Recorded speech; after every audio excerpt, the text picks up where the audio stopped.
So apparently, the filter is also made of gold and is designed to reduce the amount of nicotine and tar that enters the smoker's lungs. Wow. तार तो ठीक है, nicotine तो फूकना Huh?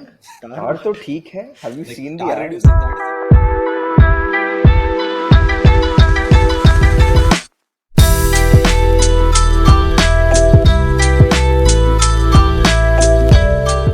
so welcome to the podcast first of all, and small disclaimer: whatever we discuss here is not financial advice by any means. It's for entertainment and education purposes only. If you want paid advice, go to our website rupeeting.com, and good things will follow.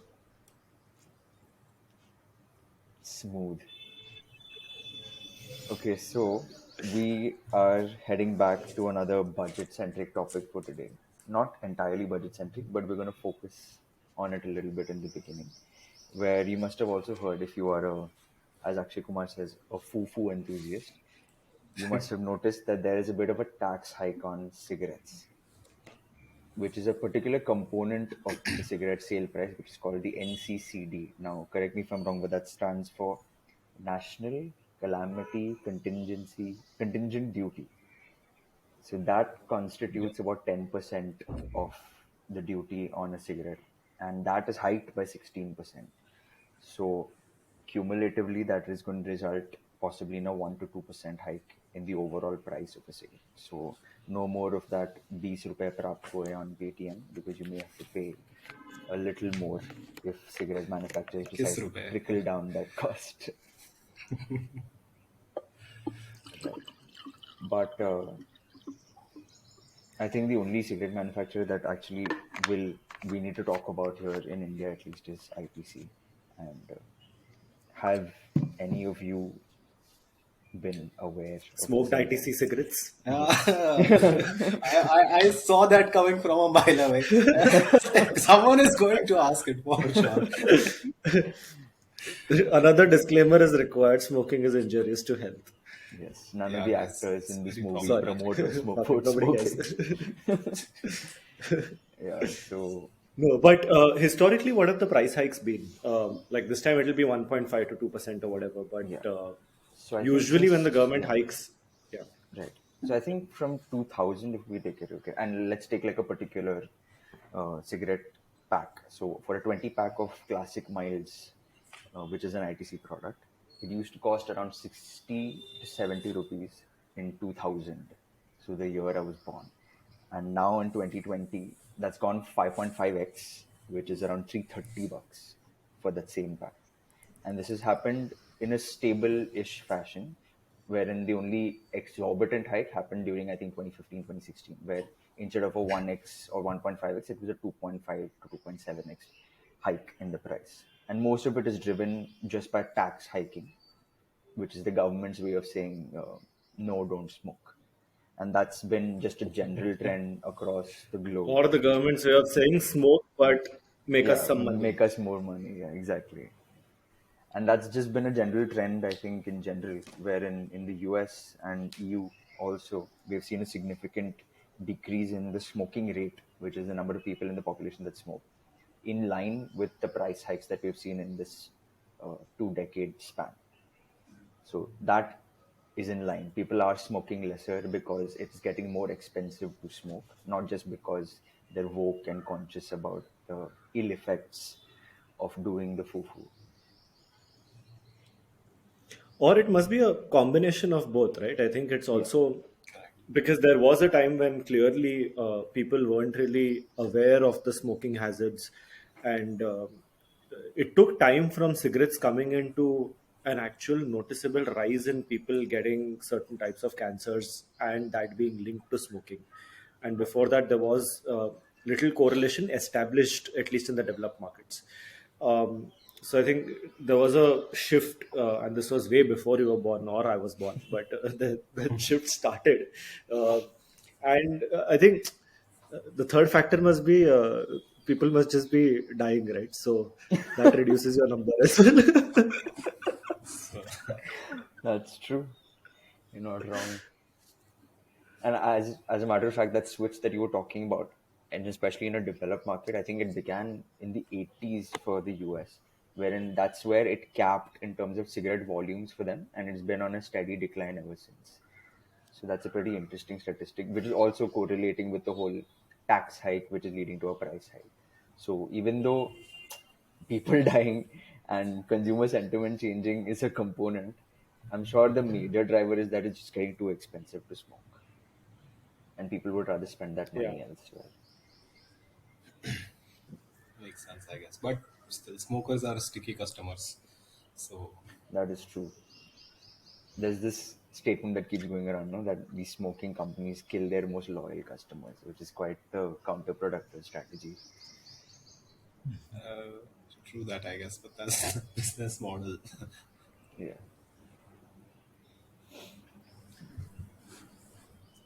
Long pause. silence. All right. Moving on. Okay, quiz time. Oh God, of Yes. course. Okay, so which country has the highest population of smokers? So, Bul- Indone- smokers as a percentage of total population. Bulgaria. Indonesia. India. We're No, all wrong. wrong. What is It's Hardik's answer? US. Oh, I thought No. India or US, I was thinking. Then it's China. There's this island nation called Kiribati. Whoa. Arey, no, I could have never guessed And that. what is the ये लोग percentage? island पे चार. All four of them smoke. 48% of people above the age of 15. 48%. Damn. Oh, there was this video on Instagram which made this like 5-year-old kid smoking went viral. That In India? fat kid, no? Yeah, that one. Just so you know, we don't fat shame on this podcast. Yeah, no fat shaming, guys. Yeah, very bad.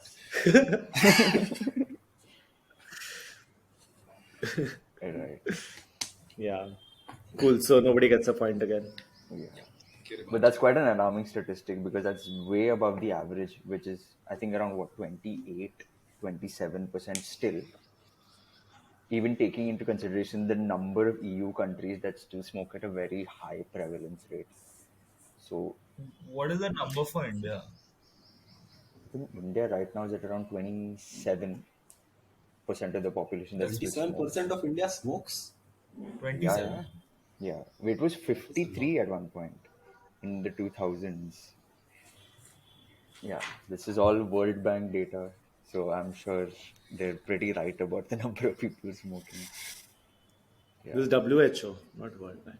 No. World Bank has like a This is data World Bank. bank from WHO's global adult tobacco surveys that Acha, they do. right. So they've consolidated it, and this is the number. Data is So reliable, India's in short. data is reliable in short. We Yeah, but the get decline it. for India has been significantly larger in comparison to like the US and the EU. No, but India, the thing also is that we don't realize, I mean, because we're living in cities and all of that, but uh, cigarettes are only 15% or 20% of the total smoking market. Right. The rest of it is BDs, which are so much cheaper and Yeah, uh, yeah, more harmful, but who cares? They are cheaper. of course. So that works better. So people must be actively sort of downgrading and upgrading depending on, given the fact that they are price sensitive. Right. But yeah, 15% only, and within that, the largest player is ITC. So incredible job at garnering highest market share. Um, but apart from their own brands like Classic Minds, do they do any international brands as well, like So I think reselling? because of the stake that British American Tobacco has in ITC, some of their brands populate into India. So that could mean the Dunhills and the Davidoffs and all those fancy premium ones. Those come in from the stake that British American Tobacco has. But most of the domestic economy and discount brands, they're all ITC products, which is the Gold Flakes and the Classic Minds.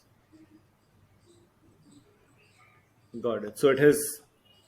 You want to talk a little about the presence across segments? It seems that with 85% market share, there's not a segment domination, but Okay. ITC's domination in whatever segment exists. Yeah, so I think recently the dominance is more established in their 10 rupee cigarette variant, which is, I think, the gold flake, which is prominently smoked, and the whole transition is happening towards that particular discount brand. And according to their reports, they're going to see a 20 to 25% growth in that particular segment in the future also. So this is accounting for the fact that smoking is still deteriorating, but ITC is still managing to sell cigarettes at a very high rate in that particular But discount also segment. because this category might be beautiful because people upgrading from BDs will enter this category. Correct. People who find premium cigarettes too expensive will downgrade to this Yeah. category. So it's like a little sweet Uh, spot there. so yeah, so everybody wants to smoke a chota gold flake. Yeah. It sounds like a disgusting innuendo for something else. No, no,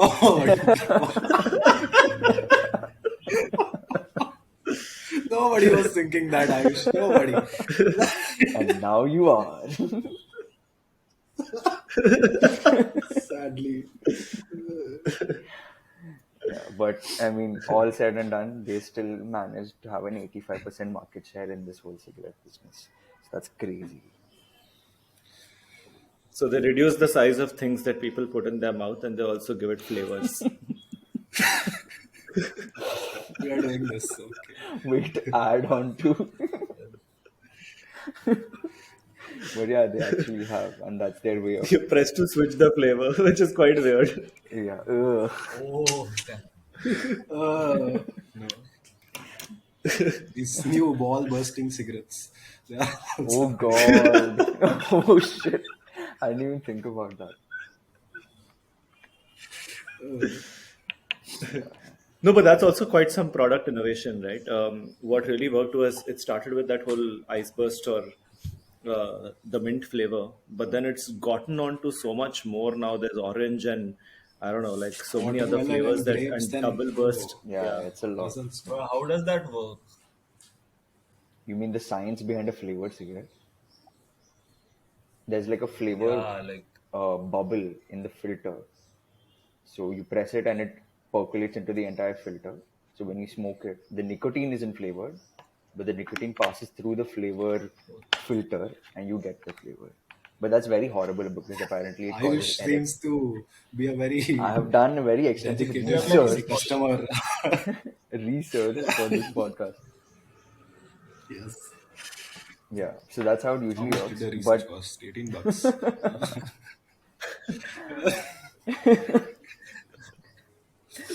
yes, so that's how that works. But I think this doesn't still qualify as menthol cigarettes, which is having like a worldwide ban everywhere. I think US has banned it almost across every state because of the amount of younger generation, like the under 15 bracket, that's getting into smoking because, oh, nice flavor, let me try.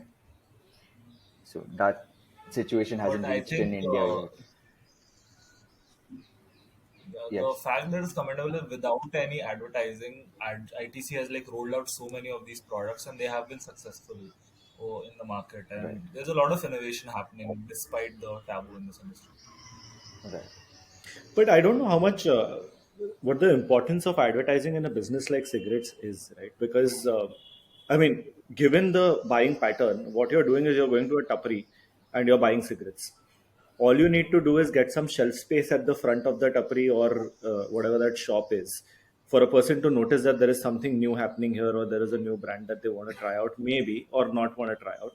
But people are loyal to whatever they're smoking. And usually, like that, the first one you try is usually, I don't know how it works, but you may be smoking in a group or there is peer pressure or whatever, and you're smoking what your friends are smoking, or that's how you start, maybe.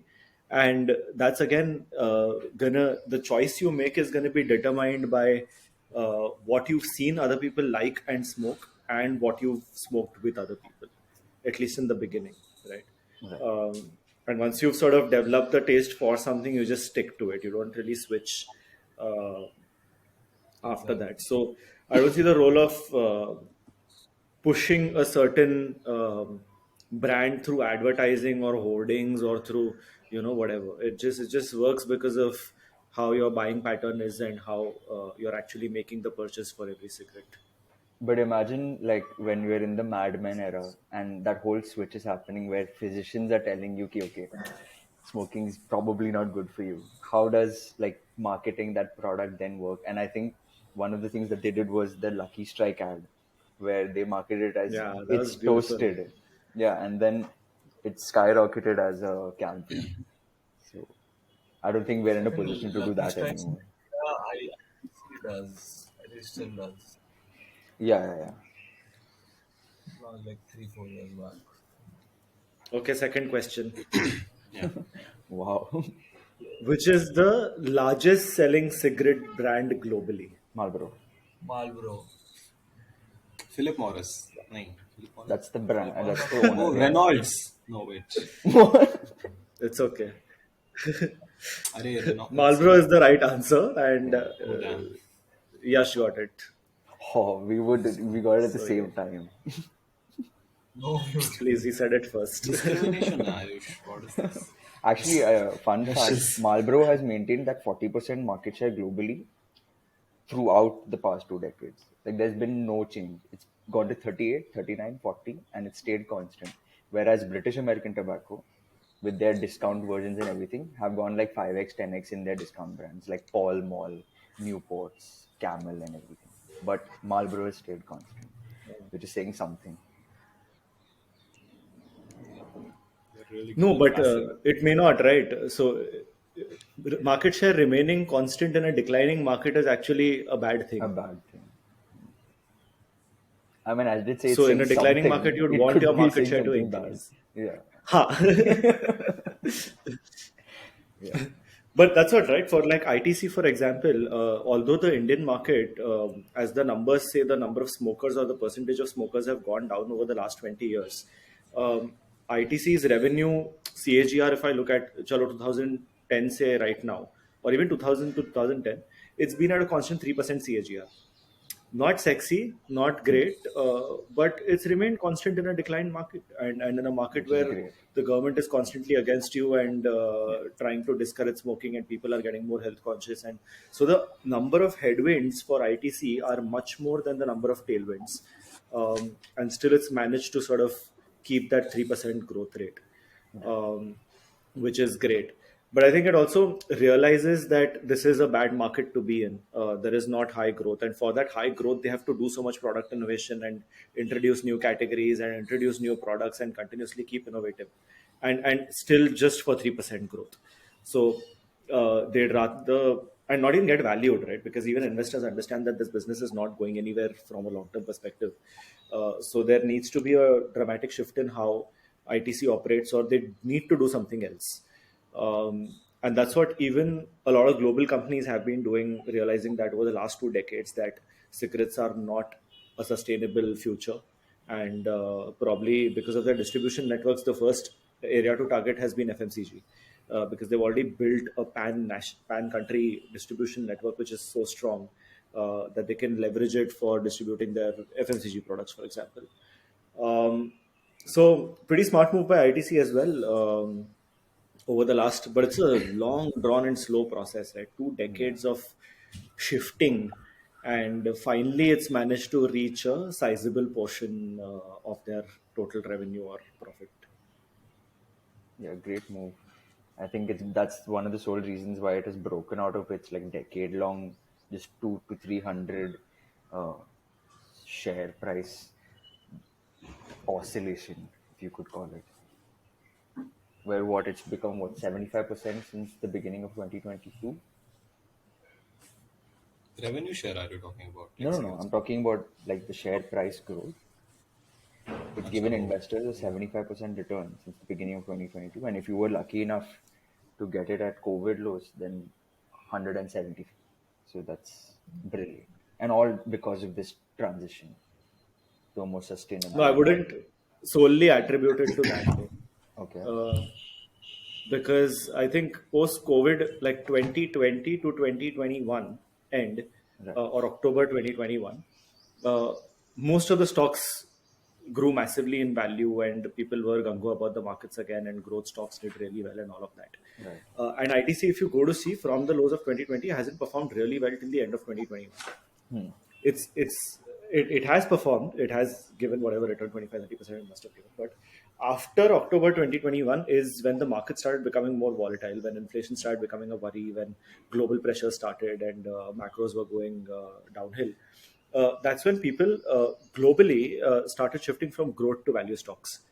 And ITC has been historically known as this beautiful value stock which does not lose value because it stays in that tight range of 200 to 300 bucks. But it also pays a high dividend. So you've got some money coming in despite and with stable stock prices. So people jumped on to ITC at that point because the only motive was not to make money from the market. The motive was to save as much money as you can. So ITC fit the bill perfectly in this scenario, and the whole, I think, idea of so many people, institutional as well as retail holders, buying into ITC drove a lot of the valuations as well.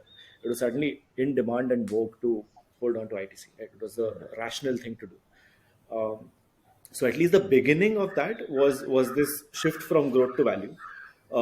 However, I think that's been getting disconnected now that finally that, I mean, people started moving out of value again as things started improving, but ITC still done well. So a consensus budget call was that, hey, stay out of ITC. But even after the budget, the stock has given a 16% return. It has been an outperformer in the Nifty 50. Um, so stellar returns even after that. So I think it's the now I think what ITC is about is a combination of value and growth. And that's what probably Hardik you want to talk a little about in terms of how that composition changes happening. All right. So, major changes to like revenue. So, I think 10 years back, 57% around its revenue came from cigarettes, which has now like drastically reduced to around 36%. So, all its other businesses have been growing at a astronomical rate, not realizing a lot of margin because they keep reinvesting to grow those businesses with like exponential capital expenditure on each of those businesses. Cigarette is not at all capital intensive, does not require a lot of capital expenditure at this point. So yeah, it has been growing all those businesses and reducing its dependence on the cigarette industry at the same time, and it's done quite well. But how does it? How do the numbers? And Yash has covered this, right? In terms of funding these other businesses, the cigarette business inherently has to generate a lot of cash for that, Yeah, right? yeah. So you want the capex numbers? No, no, just cash flows for cigarette business, which makes them be in a position where they can, number one, pay dividends throughout consistently, and second, also transform their business. Yeah, I think the cash that the business has been generating is massive. For the last 10 years, like 80 to 85% of the EBIT comes just from cigarette. And then they use this money to fund capex in other segments, as Hardik mentioned. And there's an allocation across like mostly FMCG, others. Then the paper business is also quite capital intensive, and hotels and all that. So, like, if you are the main fact to consider is that only just 10% of the capex has gone towards cigarettes. So, all of this money that the cigarette business generates, they pay out in dividends, most of the free cash flow, and remaining is invested in these other businesses. Which I think we have seen the revenue numbers improve, and the margins are also slowly improving over the last 5 years, I think. Yeah, so these businesses do seem to require less and less capital as they mature, right? So there was a point when ITC was probably 25% of its free, not free, operating cash flow. It was directing towards capex in other businesses, whereas that has come down to about 10% or 15%, 15% probably now. And similarly, hence their dividend expenditure or allocation towards dividend has gone from 75% to 80 or 90% now. So they've reached a stage where the businesses do require money, but probably not as much as they required earlier. So they clearly have gone from nascent stage into a higher level of maturity. And probably as they become more mature, their profit profiles will improve as well, which doesn't seem to great still at this point. Right? Despite being a market leader in so many businesses, their margin profiles in other businesses don't really look that great.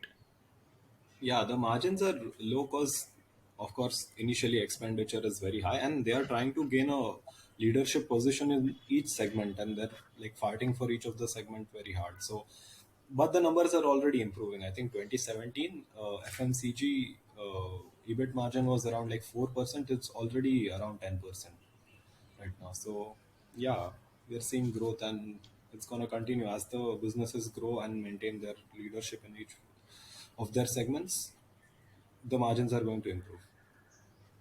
Right. So that's what, like, I think even FMCG, the potential is much higher given the fact that competitors also, um, at a similar scale or even at a lower scale, command higher margins than what ITC does at this point. Yeah.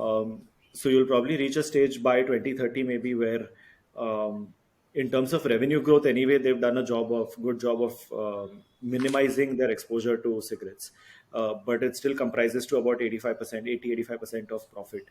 But that can easily come down to like a 50% or even lower by 2030 if the margin profile continues to improve for the other businesses and goes up to like 30% or whatever. But still, there is a very stark difference, right? In terms of cigarette margins are close to 70%, Yeah, it's uh, crazy, heavenly. and the other businesses are 10 and can get to Yeah, maybe 30. so I think this good is things. puts it in a very unique position compared to other companies. If they had to grow and expand, they would have to raise a lot of money from the markets, which would be difficult. But here, they just have this cash inflow, which if a company usually has, they don't have anywhere to invest it. But they do have that also in a very growing FMCG and other businesses Right. market. True. I think it's So quite interesting, that they are quite a self-sustaining company, wherein you can buy Yeah. an ITC cigarette accompanied with a B natural juice, which is an ITC product, packaged by ITC paper packaging, on your way to an ITC hotel for lunch. Also, Oh the ITC, wow. the B natural products, organic fruits are grown by their agri-business. So they have no need for anyone else except their own businesses to sustain themselves, so which is brilliant. heart- Now heartfelt they need story. diagnostic centers and hospitals. The cycle will be complete. Such a good bread and butter example. Absolutely. Yeah. But it's not in our bread and butter portfolio. That I was just So, gonna say. Brand plug. no promotion. We're here only for education.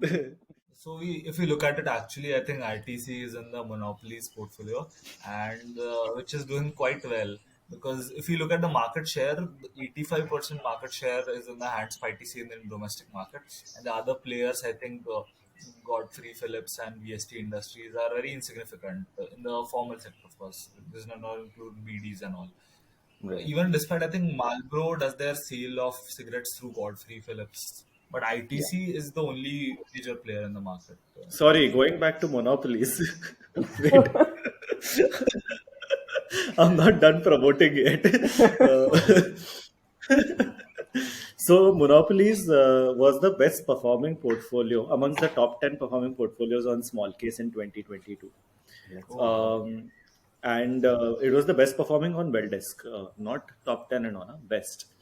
So, um, and most of the performance was driven by two things. One was defense, which is about 22% allocation we had towards HAL, BDL, and data patterns.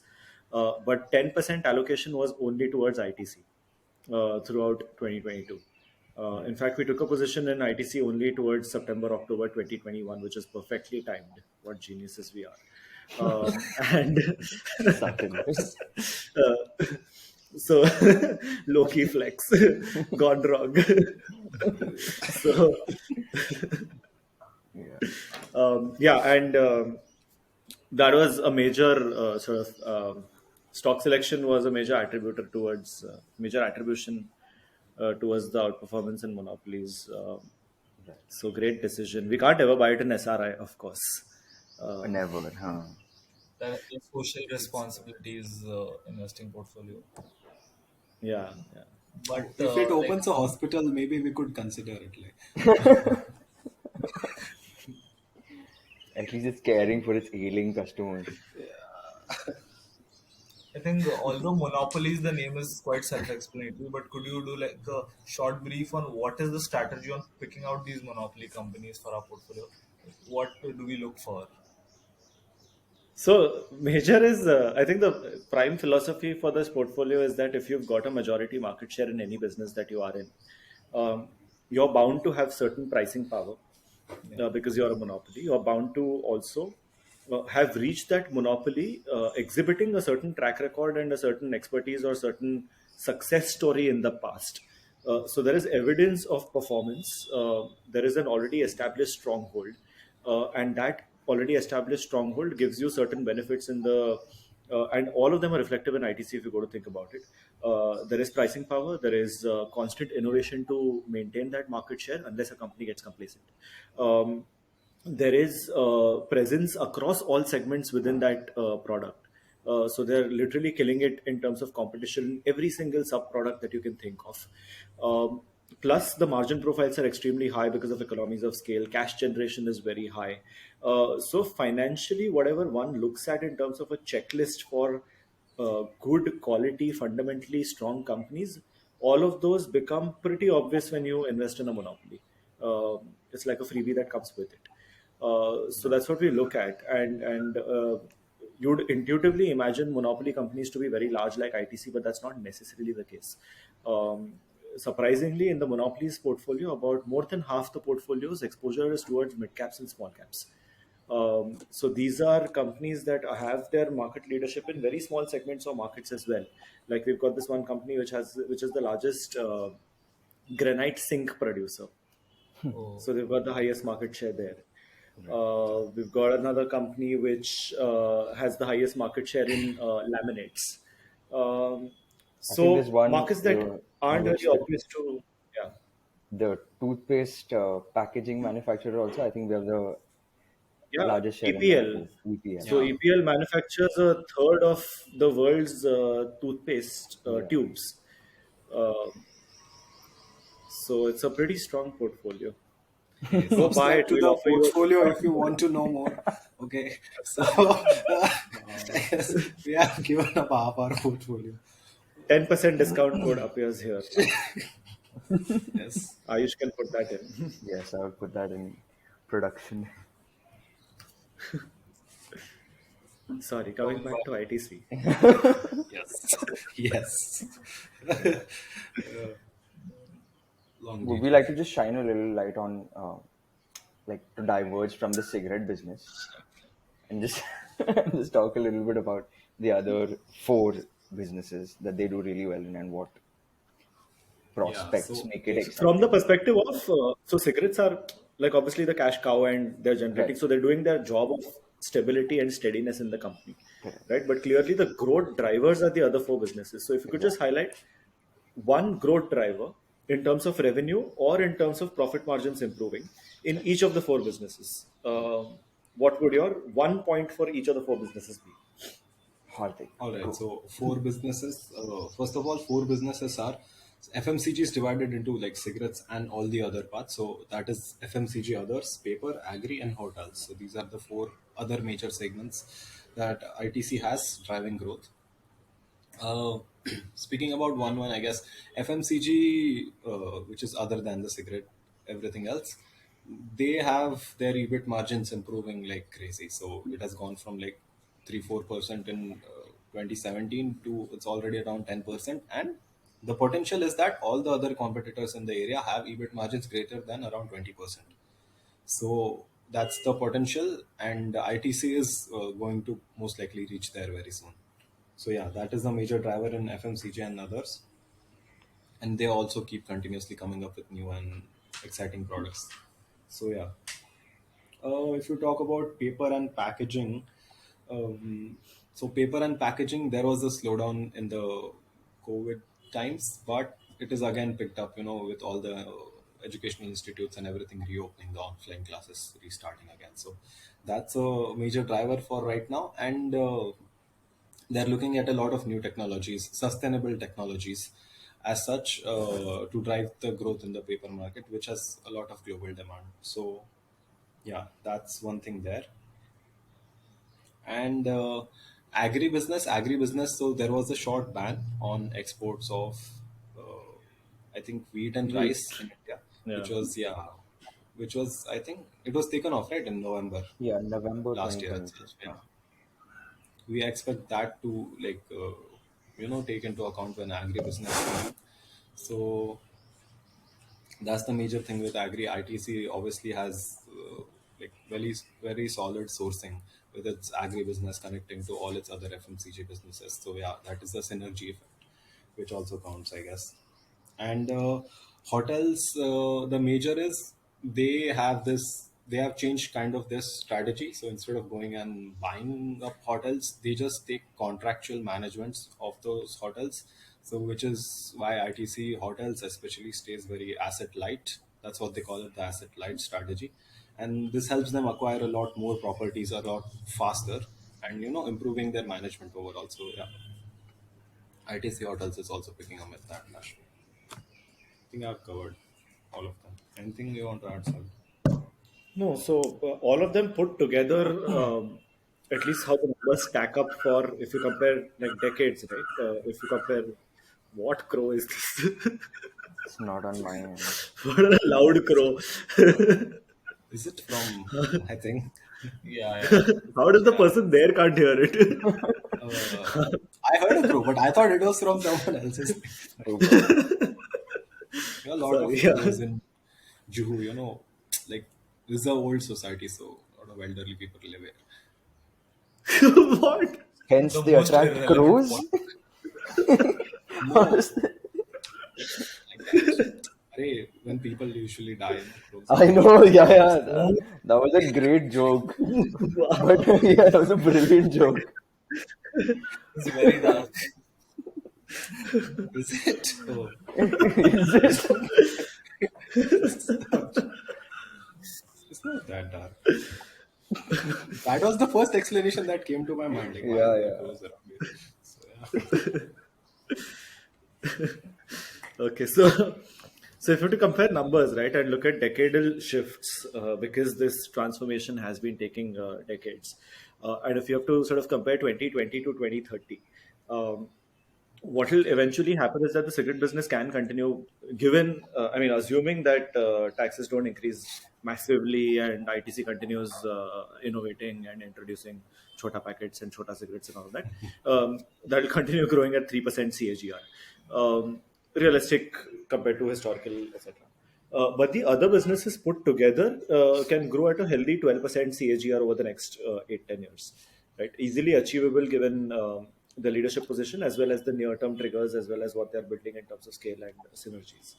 Um, and more importantly, because of the margin profile improving, especially in something like an FMCG, margins for all other businesses combined, which is at about 10% right now, can easily go up to a 30%. So that's another. So that brings your profit CAGR to about 19-20%. Um, for the other businesses.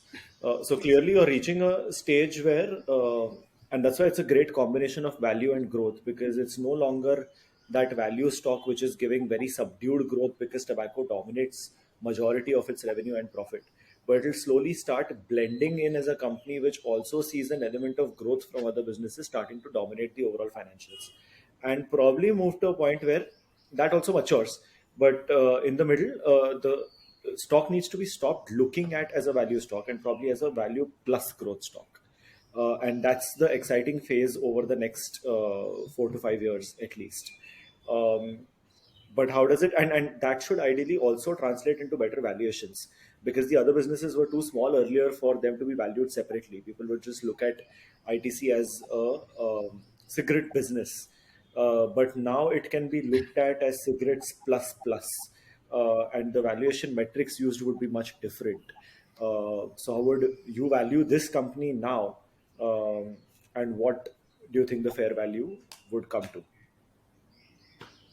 So, like valuing the business, at least how we did the valuation was like sum of the parts valuation. So we valued each of ITC's businesses separately. Uh, depending on our forecasts of FY25. So cigarette business comes out to around 263 bucks. FMCG around 108, and then all the other businesses values you add up, you get a total share value of around 460 bucks, which is like 21% higher than the current market price. So yeah, there is a lot of potential for the stock to grow, I guess. What's that? What happened?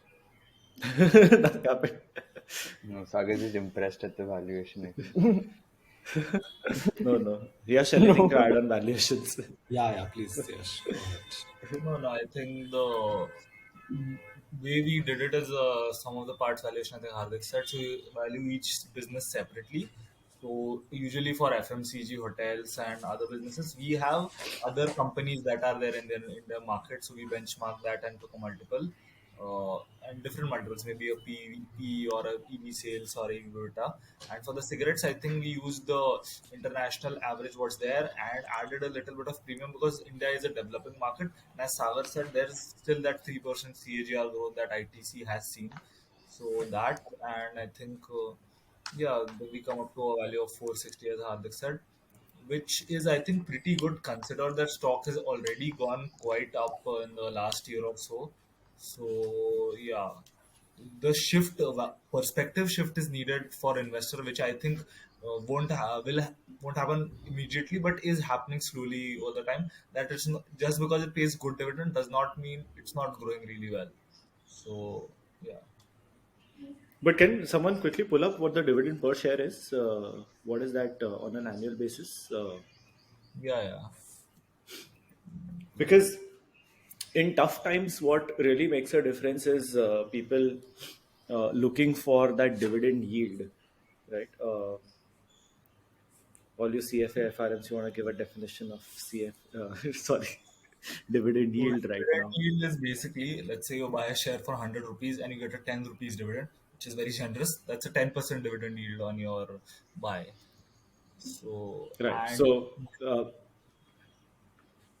yeah, and dividend payout is a thing. How much of the profits that the company has generated, it's giving out in form of dividend. I think ITC has been quite high in like the last 2 3 years. It was about 93% last year, and as a percent of free cash flow, I think it exceeded the dividends in the last 2 years. So it has been quite generous in terms of its dividend.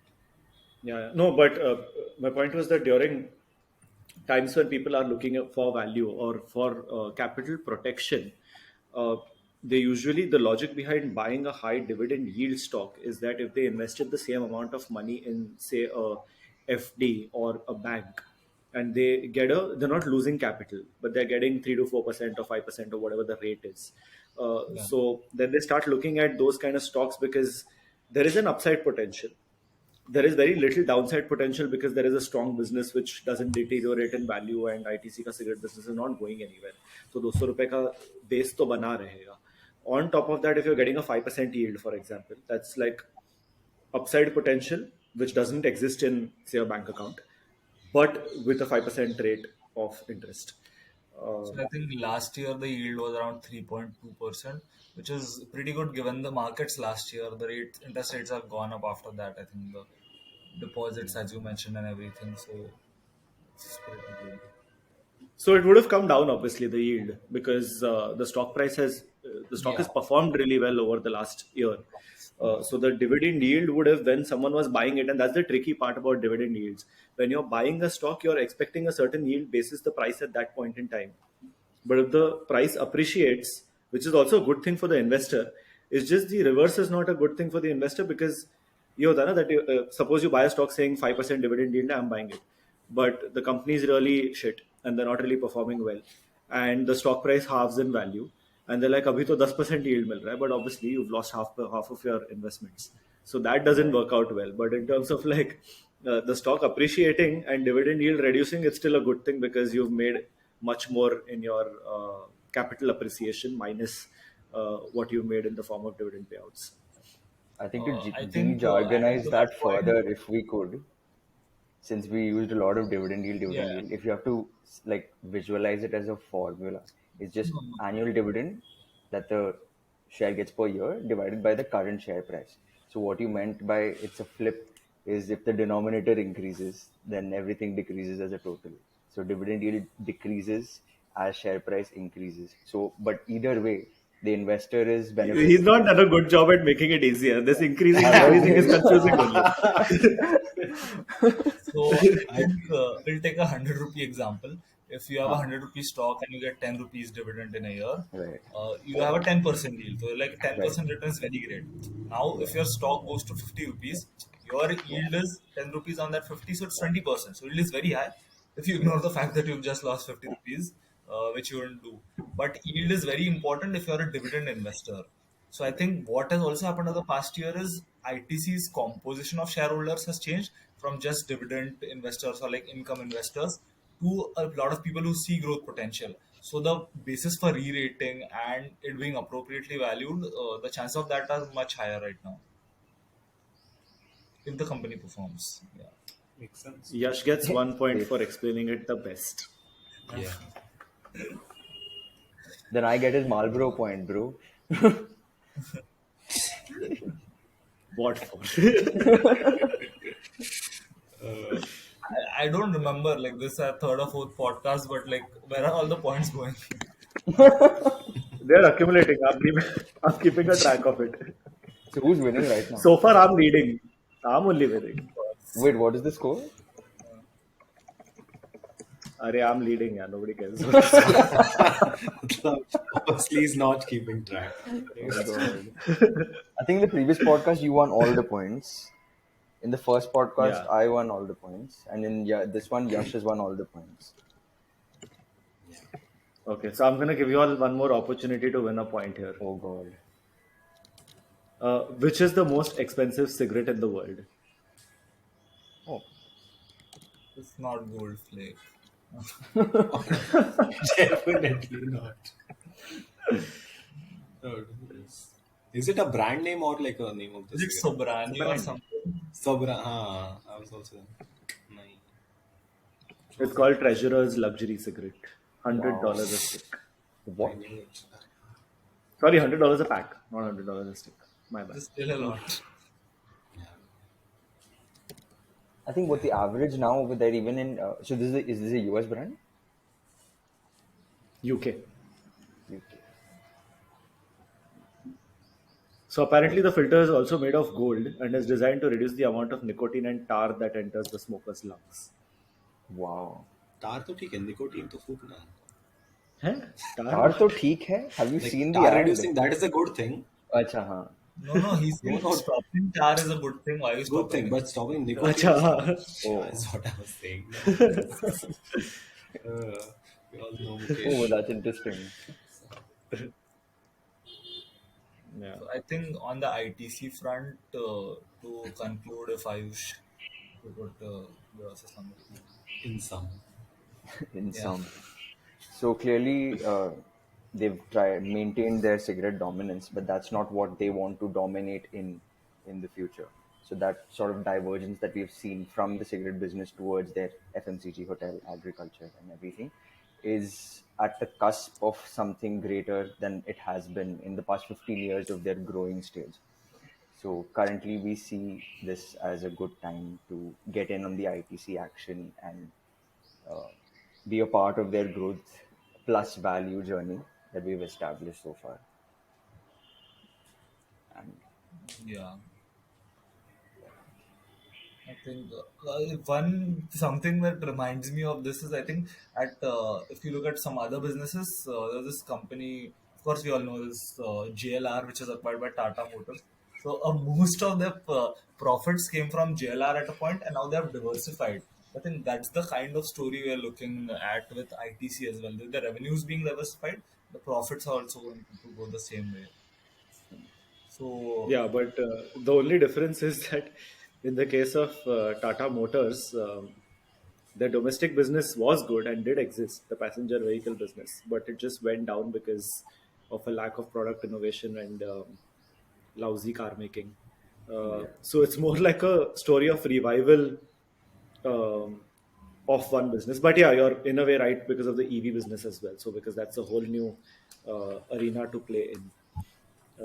So that's an interesting one.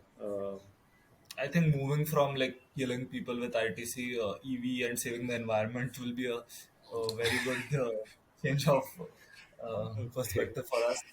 maybe we can discuss the EV business. And because I think they are in the subsidiary that is Tata EV, I don't know the exact name, is in plans to raise at a 10 billion valuation, which is about half of the current market cap of 20 billion for Tata Motors. So it's a significant part. What impact it has, and where do we see Tata Motors heading? Maybe we could study that. Right.